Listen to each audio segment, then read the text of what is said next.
Hello മക്കളെ, അപ്പോൾ എല്ലാവർക്കും എജുപോർട്ടിന്റെ കെമിസ്ട്രി ക്ലാസ്സിലേക്ക് സ്വാഗതം. NMMSന് ചോദിക്കാൻ സാധ്യതയുള്ള ഇമ്പോർട്ടന്റ് ആയിട്ടുള്ള കുറച്ച് ക്വസ്റ്റ്യൻസ് പരിചയപ്പെട്ടാലോ? അപ്പൊ നേരെ നമുക്ക് എന്ത് ചെയ്യാം, ക്വസ്റ്റ്യൻസിലേക്ക് പോവാം. ഒന്നാമത്തെ questions, who is known as the father of periodic table? Periodic ടേബിളുമായിട്ട് ബന്ധപ്പെട്ട് ഒരടിപൊളി ക്വസ്റ്റ്യൻ നമുക്ക് എന്തായാലും ഉണ്ടാവും. അതിൽ ആദ്യം ചോദിക്കാൻ സാധ്യതയുള്ള ഒരു ക്വസ്റ്റ്യൻ ഇങ്ങനെയാണ്, who is known as the father of periodic table? ആരാണ് പീരിയോഡിക് ടേബിളിന്റെ പിതാവ് എന്നറിയപ്പെടുന്നത്? നമുക്ക് ക്വസ്റ്റ്യൻസിൽ കൺഫ്യൂഷൻ ഉണ്ടാക്കുന്ന ഒരുപാട് ആളുകൾ ഇതിൻ്റെ അകത്തുണ്ടാവും. ആൽബർട്ട് ഐൻസ്റ്റീൻ ഉണ്ട്, ഡിമിട്രി മെൻഡലിയേഫ് ഉണ്ട്, ജോൺ ഡാൾട്ടൺ ഉണ്ട്, ഹെൻറി മോസ്ലി ഉണ്ട്.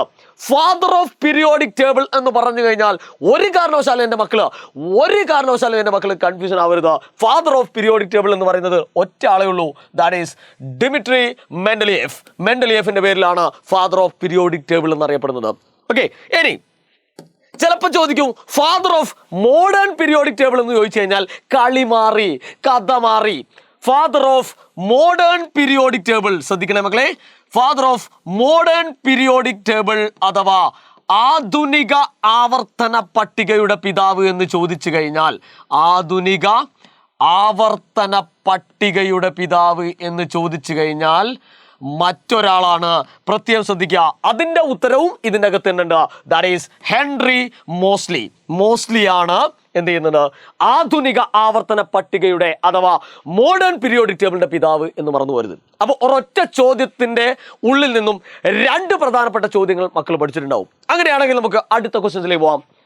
In the modern periodic table elements R arranged in the order of increasing. ആധുനിക പീരിയോഡിക് ടേബിളിൽ മൂലകങ്ങളെ സജ്ജീകരിച്ചിരിക്കുന്നത് എങ്ങനെയാണ് എന്ന് ചോദിക്കും. മക്കളെ ശ്രദ്ധിക്കുക, ആധുനിക പീരിയോഡിക് ടേബിൾ, അതായത് ഇപ്പോൾ നമ്മൾ ടെക്സ്റ്റ് ബുക്കിലൊക്കെ കാണുന്ന പീരിയോഡിക് ടേബിൾ ഉണ്ട്, അത് എന്തിന്റെ അടിസ്ഥാനത്തിലാണ് ഉണ്ടാക്കിയിരിക്കുന്നത് എന്ന് ചോദിച്ചു കഴിഞ്ഞാൽ ഒറ്റ ഉത്തരമേ ഉള്ളൂ, അറ്റോമിക് നമ്പർ ആണ് അതിന്റെ ഉത്തരമായിട്ട് വരുന്നതെന്ന് മക്കള് ഓർത്ത് വെച്ചോളണം കേട്ടോ. കൃത്യമായിട്ട് മനസ്സിലായല്ലോ? അപ്പൊ അറ്റോമിക് നമ്പറിന്റെ അടിസ്ഥാനത്തിലാണ് മൂലകങ്ങളെ നമ്മളിങ്ങനെ അടിപൊളിയായിട്ട് ഓരോ കള്ളികളിൽ ഇങ്ങനെ അറേഞ്ച് ചെയ്തിരിക്കുന്നത്. ഓക്കെ, മൂന്നാമത്തെ ക്വസ്റ്റ്യൻസിലേക്ക് പോവാം. What is the general trend of atomic size as we move from right to left across a period? വളരെ ഇമ്പോർട്ടൻ്റ് ആയിട്ടുള്ളതും എന്നാൽ ഒരുപാട് കൺഫ്യൂഷൻ ജനിക്കുന്നതുമായിട്ടുള്ള ഒരു ക്വസ്റ്റ്യൻ ആണ്. വലത്ത് നിന്ന് ഇടത്തോട്ട് പോകും തോറും ആറ്റത്തിന്റെ വലിപ്പം. മക്കളെ, ഞാനിവിടെ ഒരു കാര്യം പറഞ്ഞുതരാം.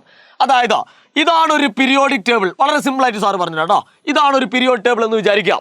ഈ പീരിയോഡിക് ടേബിളിന്റെ ഇടത്ത് സൈഡ്, ലെഫ്റ്റ് സൈഡ് ഇതാണ്, അതായത് ഇടത്ത് സൈഡ് ഇതാണ് റൈറ്റ് സൈഡ് അഥവാ വലത്ത് സൈഡ് അല്ലെ. ഇവിടുന്ന് അങ്ങോട്ട് പോകും തോറും എന്താണ് കുഞ്ഞുങ്ങളെ, ആറ്റത്തിന്റെ സൈസ് ഇങ്ങനെ കുറഞ്ഞ് വരും.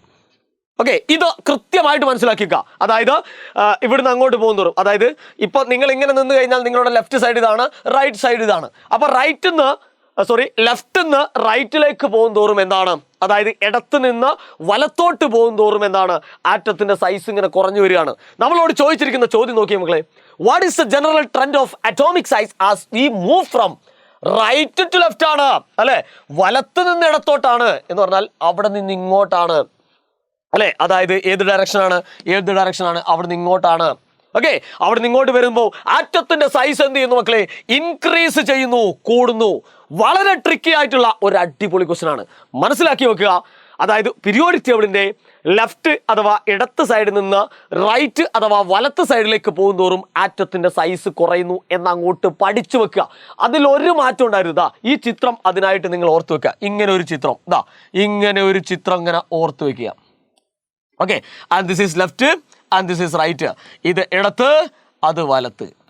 സെറ്റാണോ മക്കളെ? സെറ്റാണോ? അടുത്ത ക്വസ്റ്റ്യൻസിലേക്ക് നമുക്ക് പോകാം. Which group in the periodic table contain halogens അല്ലെ. ഹാലോജൻ കാണപ്പെടുന്ന ഗ്രൂപ്പ് ഏതാണ്? മറന്നു പോകരുത്, ഹാലോജൻ ഒരൊറ്റ ഗ്രൂപ്പിലേ ഉള്ളൂ. ഗ്രൂപ്പിന്റെ പേര് 17, ഗ്രൂപ്പ് 17. ഓക്കെ മക്കളെ, ഇത്തരത്തിലുള്ള ട്രിക്കി ആയിട്ടുള്ള ഇമ്പോർട്ടൻ്റ് ആയിട്ടുള്ള നല്ല ജിൻജിന്നാക്കിടി കെമിസ്ട്രി ക്വസ്റ്റ്യൻസുകൾ എവിടെ ഉണ്ട്?